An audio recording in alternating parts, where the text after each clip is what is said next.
So what is the sign of a good, healthy home?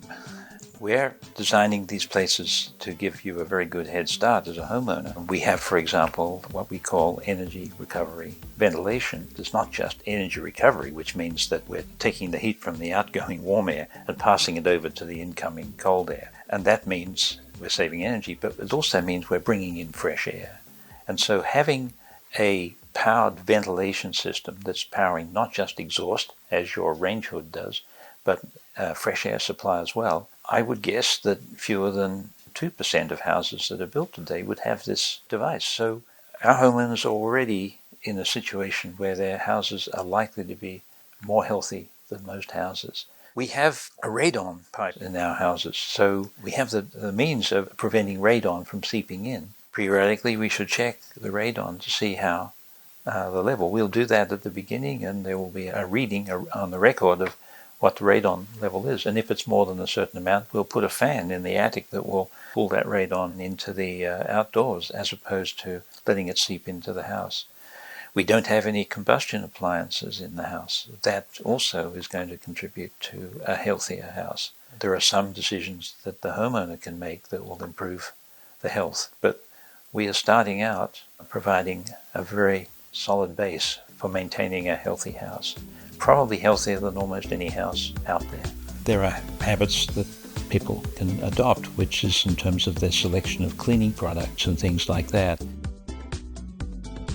Air Plus standard of material selections for our initial construction that's going to limit the outgassing of volatile organic compounds into the house.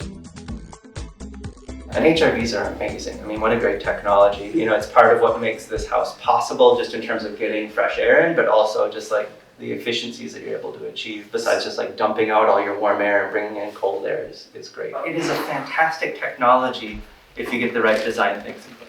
So this is a ERV. In this case, it's a Panasonic ERV. There's different brands. Sometimes it's Braun, Panasonic, so on. We check and clean the filter every so often. Normally, I'm going to suggest probably quarterly, every 3 months. Some houses are different than others, and it's very simple. There was 2 latches up here. Unclick them, open the door, and here it is. Filter pulls out. This one's brand new and clean. You can wash this in the sink, dry it off with a paper towel. It's not very particular. Put it right back in, and then this filter is replaceable. It can be washed, but I recommend replacing it. Part numbers are online, pretty easy, also right there, but this is a very, very simple filter to find online. You take it out and you replace it and put the new one back in. Airflow down, same with the arrow right above it, airflow matching, and that's really it. You can vacuum these cords if they look dirty. It's something we offer once a year as an annual service, where we really pull this thing apart and clean it really thoroughly. But normally, if you keep on top of the filters at regular intervals, then this doesn't get too dirty at all. And that is just about everything to know from a homeowner's perspective about maintenance for this. It's as simple as clicking it back together, and that's it. You should not have to adjust those. Those are going to be set up by the HERS rater, but those are your airflows. Those are your outgoing air, your incoming air, and the timer at which it runs. Normally, this is going to run continuously, 24/7, 365 days a year. It is perfectly made for that. It is continuous duty, very low wattage, similar to a light bulb, so it's not going to waste a lot of electricity, and you're constantly going to have fresh air introduced from outside. So that's the way it's designed to run. There's certainly some systems that run on a timer, but these are very simple for a simple house. There is a boost button in the bathroom in this case, and that boost button will activate a higher speed on this unit. So it will normally run at somewhere between 30 and 50 CFM. When you click the boost button, it's a switch. It will ramp up to its high speed, which is just shy of 100 CFM, just to exhaust the bathroom more. Not 100% necessary, but it will keep the mirror from fogging, for instance. So it is helpful.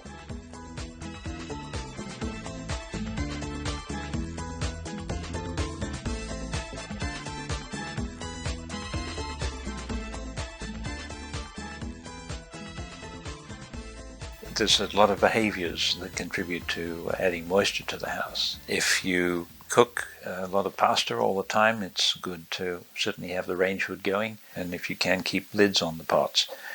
Drying clothes inside, other than in a dryer, will contribute to elevating the moisture. Moisture is a huge thing that you need to end up talking about, because people are like, I can hang my wet clothes in my house and have them dry in my house. In a super insulated, tight house, you don't tend to want to do that, because that moisture isn't escaping through, all the chinks and cracks and whatever in your house. Getting into a new mindset for what is basically a machine, right? And more so than houses used to be. And that needs to be treated with some respect in terms of how it operates in order to keep it operating well. As far as maintaining the house is concerned, the thing that does the most damage is water. Pay attention if you see any stain on the ceilings or anything like that. See if you can see any place where water might be leaking in. Water can also come from inside, from the plumbing system. Now we think we've protected you from that because we put all of the pipes well inside the envelope, so there shouldn't be any of this freezing that you often hear about people having burst pipes. We think that we've completely protected you from that. Your water heater can leak. Pay attention to that, and if you see any dripping or anything around the water heater, call the plumber. So the water drips off the roof and it drips into a drip strip. The water will run away with gravity. So if you're doing landscaping or any improvements of the house, make sure you don't interrupt that flow.